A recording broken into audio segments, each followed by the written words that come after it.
Hey everybody, my name is Eddie Phillips and I'm the cybersecurity evangelist for Shield Networks. I'm honored and thrilled that you've tuned in today to go over with me what we call a tabletop game, where you talk about a scenario and you figure out how you respond and react and understand how your business works in a certain scenario or situation. And today I want to build on a LinkedIn post that I had made recently where I said, let's play a game. Let's pretend you lost all of your data because of ransomware right now. Is your disaster recovery or incident response or business continuity plan more than just calling up your IT provider and saying, help? It doesn't matter if you can afford to pay the ransom, which I don't recommend because it just propagates that business model. What does matter is that you can recover in the amount of time that it saves your business and protects your reputation. Now, there are other aspects to be concerned about when it comes to ransomware, when your data is stolen and you're blackmailed, but we're not going to get into that today. We're just going to talk about recovery. It's not an area that gets talked about as often as it should when it comes to cybersecurity. So here's what I want to do. I'm going to put all of these notes inside of the notes for this video. So if you don't have time to listen to this whole video, grab those notes, take it to your next team meeting. What I want you to do is step number one, I want you to take your team, if your C-level, your management, your IT team, or your provider, whatever you might use, and look at your risk surface. What's a risk surface? A risk surface are the assets that basically run your business, that if you were to lose them, you could no longer function. So this could be things like a building if you're a manufacturer and all your manufacturing equipment. It could be, if you're a lawyer or an accountant, it could be strictly your data, right? So whatever's sitting on your server or sitting on the cloud. It could be your phone if you need your phone to run your business. It could be computers and servers, an application or cloud applications, right? Email. If you're to lose your email, are you prepared? Or do you have a way to continue to get your email if your primary provider goes down?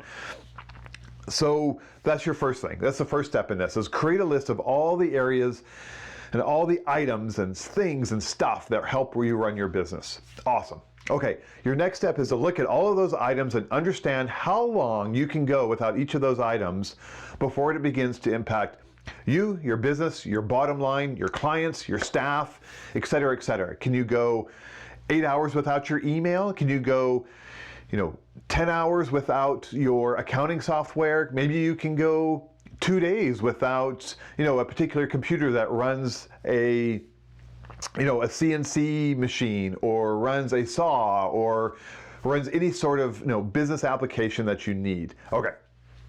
Now, we've got our list of assets. We've got our list of times that our threshold, our recovery threshold. How long can we go without those? Next step is to review your existing recovery processes and technology to make sure that you can meet those times.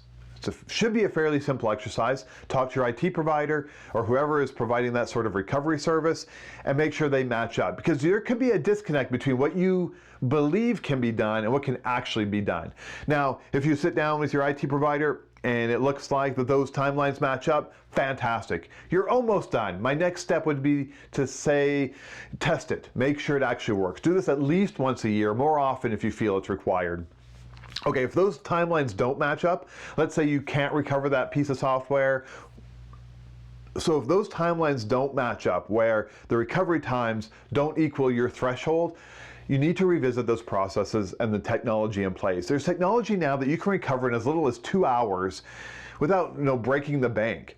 When it comes to virtualizing a server that has been hit by ransomware, or to maybe broaden the scope a bit, if your building burns down and you're an accountant, there's nothing that says that you can't keep working from home, but are you ready to have your data? Is it already on the cloud that it can be virtualized and made available?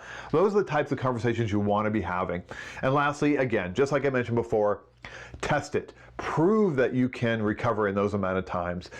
All right, that's all I'm going to go into today. There are so many more aspects when it comes to ransomware, when it comes to things like, again, blackmail and ransom and paying off the ransom and all those sort of things. And we might delve into those later. But for today, I just want to focus on recovery. Take my meeting notes to your next meeting. Be prepared and stay safe out there. Thank you so much.